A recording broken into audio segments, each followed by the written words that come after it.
La Bible en un an, la 18e journée, le livre de la Genèse, chapitre 37, verset 1 au chapitre 38, verset 30. Le livre des Psaumes, chapitre 16, verset 1 à 11. Le livre des Proverbes, chapitre 3, versets 13 et 14. L'évangile de Marc, chapitre 11, verset 27 au chapitre 12, verset 17.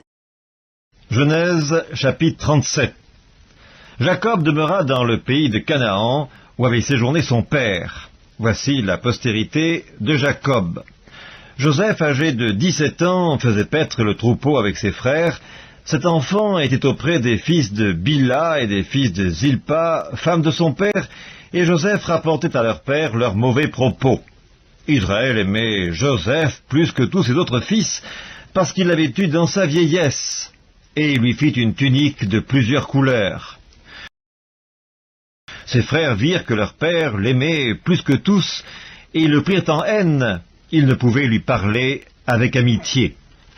Joseph eut un songe, et il le raconta à ses frères, qui le haïrent encore davantage. Il leur dit, « Écoutez donc ce songe que j'ai eu. Nous étions à lier des gerbes au milieu des champs, et voici ma gerbe se leva et se tint debout, et vos gerbes l'entourèrent et se prosternèrent devant elle. » Ses frères lui dirent, « Est-ce que tu régneras sur nous? Est-ce que tu nous gouverneras ?»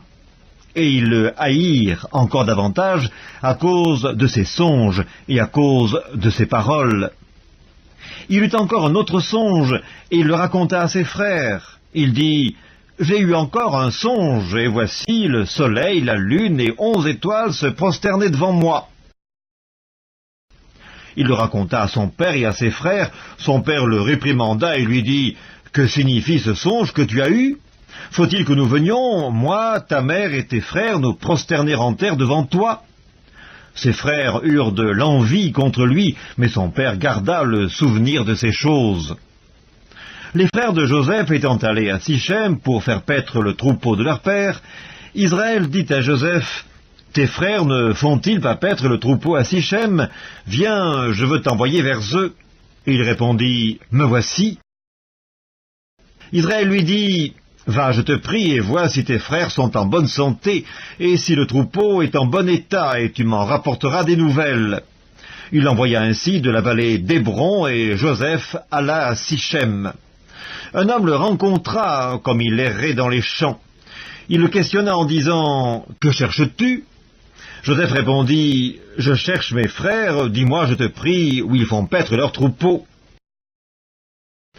Et l'homme lui dit, « Ils sont partis d'ici, car je les ai entendus dire, « Allons à Dothan. » Joseph alla après ses frères, et il les trouva à Dothan. Ils le virent de loin, et avant qu'il fût près d'eux, ils complotèrent de le faire mourir.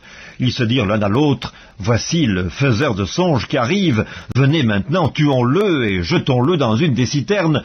Nous dirons qu'une bête féroce l'a dévoré, et nous verrons ce que deviendront ses songes. »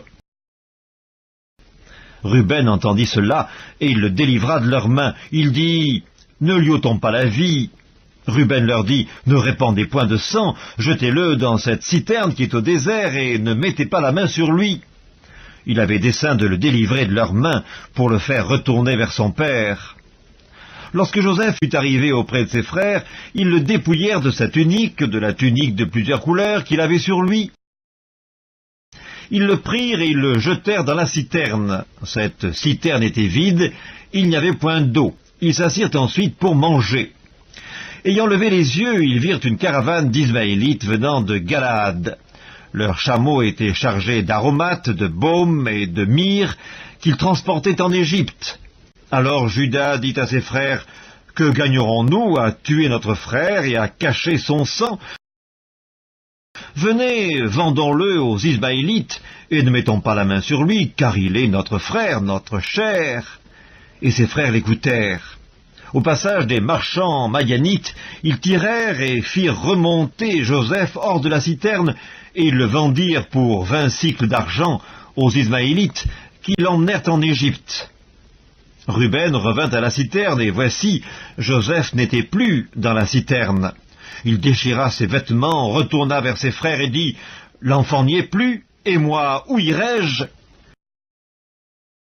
Ils prirent alors la tunique de Joseph, et, ayant tué un bouc, ils plongèrent la tunique dans le sang. Ils envoyèrent à leur père la tunique de plusieurs couleurs, en lui faisant dire « Voici ce que nous avons trouvé, reconnais si c'est la tunique de ton fils, ou non. » Jacob la reconnut et dit « C'est la tunique de mon fils.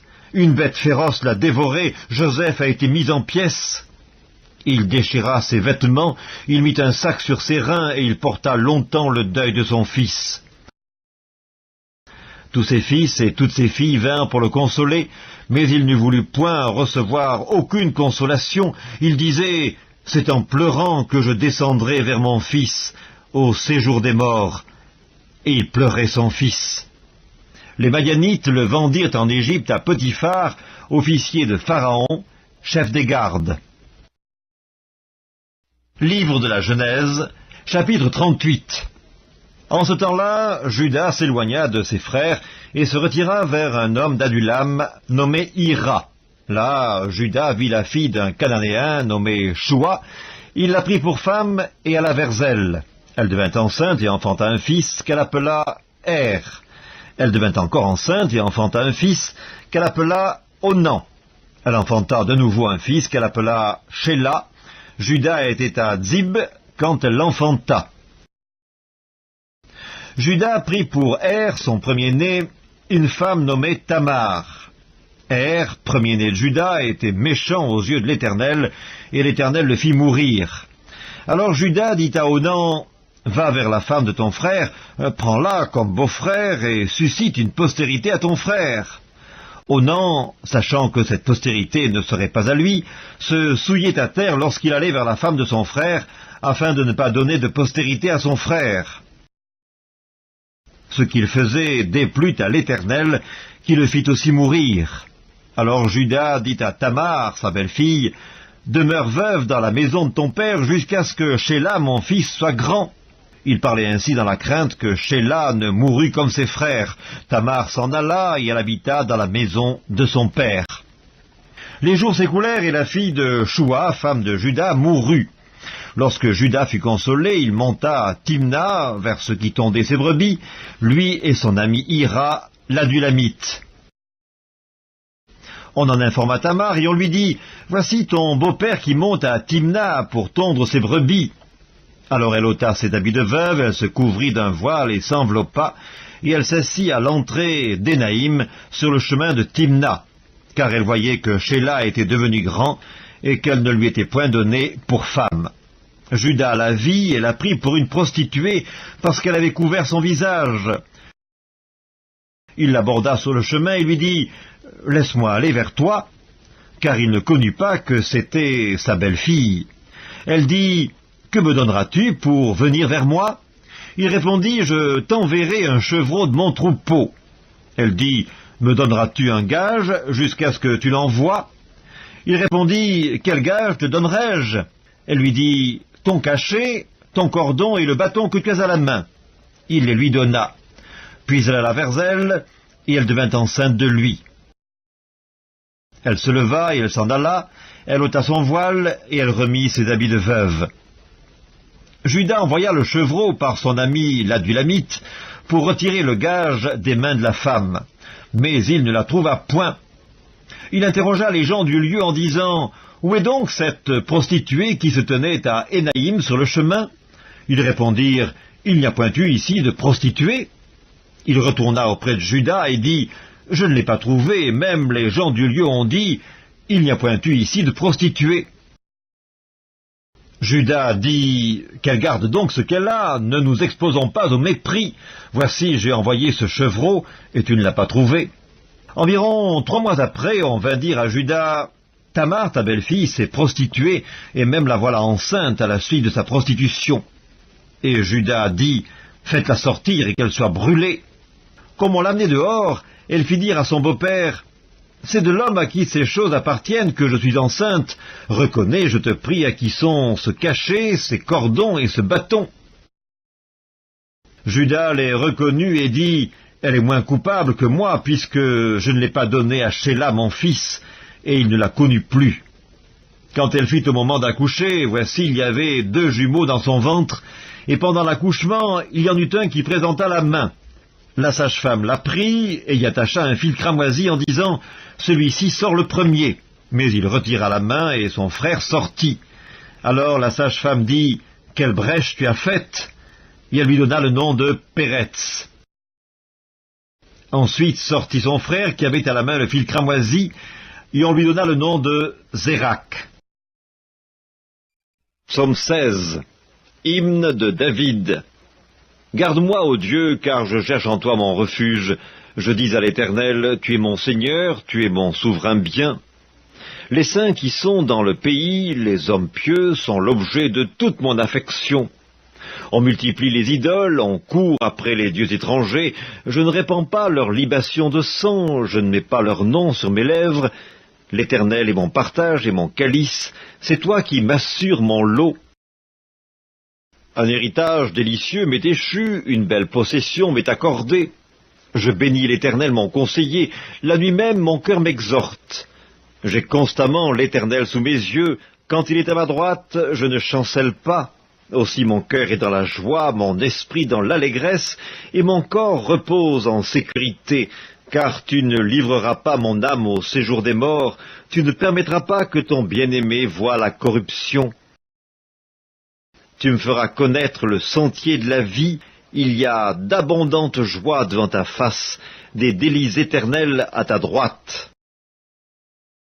Livre des Proverbes, chapitre 3. Heureux l'homme qui a trouvé la sagesse, et l'homme qui possède l'intelligence, car le gain qu'elle procure est préférable à celui de l'argent, et le profit qu'on en tire vaut mieux que l'or.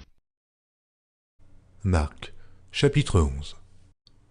Ils se rendirent de nouveau à Jérusalem, et, pendant que Jésus se promenait dans le temple, les principaux sacrificateurs et les scribes et les anciens vinrent à lui, et lui dirent « Par quelle autorité fais-tu ces choses? Et qui t'a donné l'autorité de les faire ?» Jésus leur répondit « Je vous adresserai aussi une question, répondez-moi, et je vous dirai par quelle autorité je fais ces choses. Le baptême de Jean, venait-il du ciel ou des hommes? Répondez-moi. » Mais ils raisonnèrent ainsi entre eux. Si nous répondons du ciel, il dira « Pourquoi donc n'avez-vous pas cru en lui ?» Et si nous répondons des hommes, ils craignaient le peuple, car tous tenaient réellement Jean pour un prophète. Alors ils répondirent à Jésus, « Nous ne savons. » Et Jésus leur dit, « Moi non plus. Je ne vous dirai pas par quelle autorité je fais ces choses. » Marc, chapitre 12.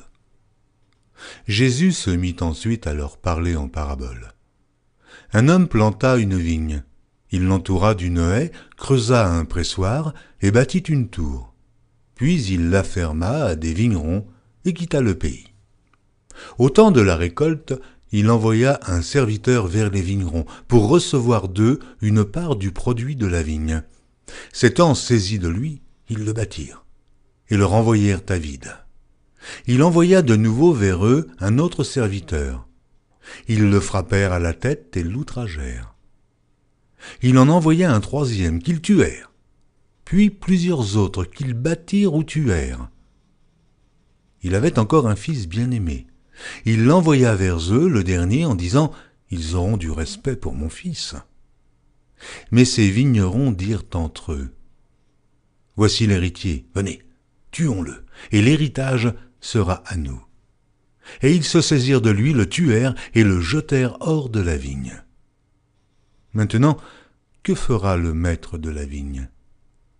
Il viendra, fera périr les vignerons et il donnera la vigne à d'autres. N'avez-vous pas lu cette parole de l'Écriture? La pierre qu'ont rejetée ceux qui bâtissaient est devenue la principale de l'angle. C'est par la volonté du Seigneur qu'elle l'est devenue. Et c'est un prodige à nos yeux? Ils cherchaient à se saisir de lui, mais ils craignaient la foule.